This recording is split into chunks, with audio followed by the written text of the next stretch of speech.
your top two. Oh, okay. And then that top. Oh, no, sorry. okay. I'll just clip that off for you. That's all right.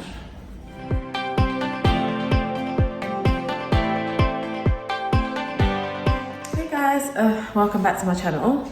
Sorry, I've got a bit of a cold, so that's why my voice is like this, but I've tested myself and I do not have the corona. Anyway, so today is Wednesday, it's Wednesday morning, and the BBC are on their way to interview me in my flat. So I've dropped the kids off to school. Obviously they said that it would have been nice if we could have the kids like in the interview as well, but they need to go to school, so yeah. And this is the only convenient time for them to come, so I'm literally just waiting on them to come. I tried to dye my hair again, like bleach it again, to try and get it the white colour, but it's just not budging. At this point, I don't know if I might have to just go to the salon and see if they can do it for me, because I feel like this gingerish blondish colour, like it's nice, but I feel like it's too close to like my skin tone, so it's kind of like, what's that word?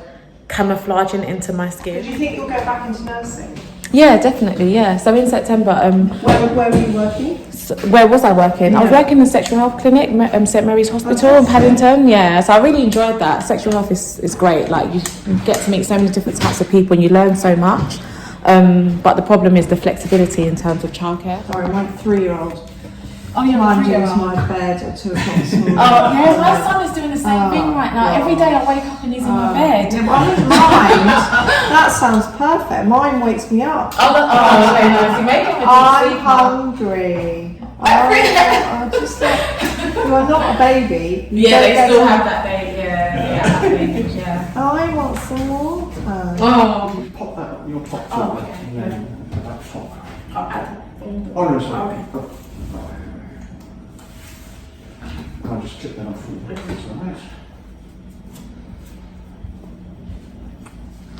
It's only recently we've gone back to doing these because, Okay. What was you using before? well, because of the whole COVID thing, Yeah. we had to not get anywhere near, you know, Oh, yeah, that's true.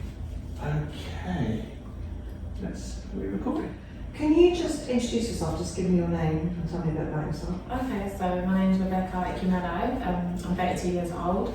I have 2 young children. Jamel, who's my oldest, is 6, and Joel's my youngest, is 3.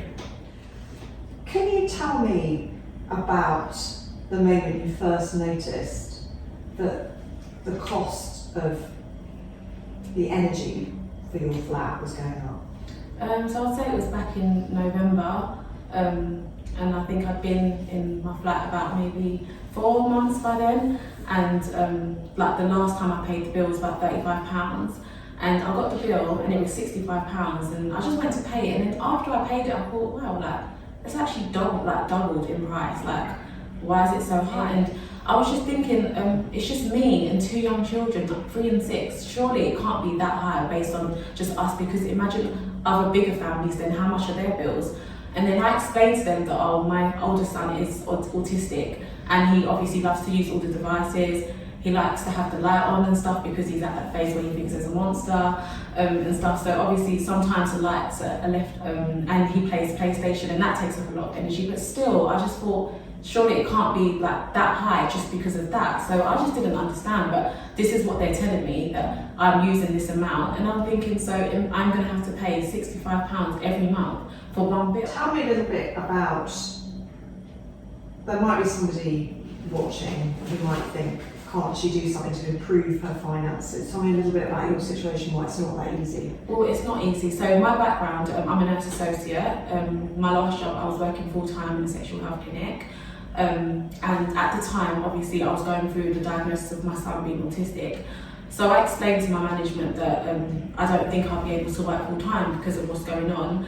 And I tried to go for a part-time role. I wasn't accepted for a part-time role, so I had no choice but to put my children first and leave. So since then, I've just been looking after my children full-time. Is it expensive? I mean, you don't live in a swanky bit of London. No. You live on the very, very outskirts of London. Exactly. In a very nice development. Yeah. But It's expensive, isn't it? It's expensive. At the end of the day, it's not like I've bought my property. It's housing association. I've got it through the council. I've been very lucky to get it. It's very beautiful. It's better than being on the streets. I'm grateful, but it's very expensive to live. This is just one bill at the end of the day that I'm talking about. There's still other bills that I have. Yeah, so particularly with me, like I feel like my food bills are high anyway because with my son being autistic, he's very particular about the food that he wants. So people will say stuff like, oh, why don't you just try this, give him this? He doesn't want it. Then I give it to him and he's literally screaming, having tantrums in the supermarket at home. I'm not going to want my son to be in distress. So for example, a normal child may have like Cocoa Pops or something else for oats for breakfast. He only wants to have Cerelac, which is it's like a porridge, but it comes in like a big jar and it's like £8. And when your child is so particular about the things they eat, it gives you a limit on what you can buy for them. So it's like you're spending a lot of money on specific things all the time, panicking if it's like finishing because it's like you need to get another one before they have a tantrum or they won't eat. They literally will not Are eat. you stressed about money? Yeah, I am. I'm very stressed. Like, it makes me so emotional because I've always worked from when I was 16. I've always worked, provided for my children, like provided for myself, provided for my children. I've never asked anyone for help, relied on anyone, even my own mum. I'd never go to her. I'd always just do things on my own. Thank you so much. It's really important to me that people like you are not portrayed as kind of grasping. Yeah.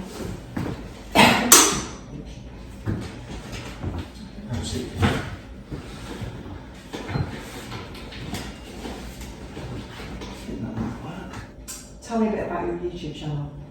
Oh yeah, so basically, just before my son got diagnosed, I decided to create a YouTube channel just because I felt like there was no one to speak to.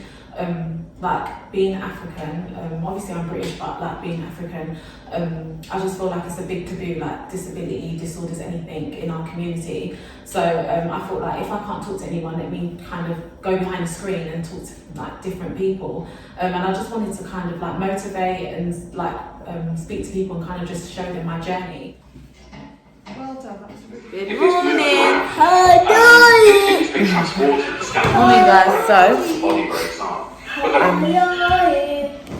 finally watched my little segment on the BBC News. To be fair, like the interview was a lot longer than that. It was literally like a short clip, but I guess that's what it's like. They have to like literally take out the bits that are like important to them, I guess, and just put it in there. But I did actually vlog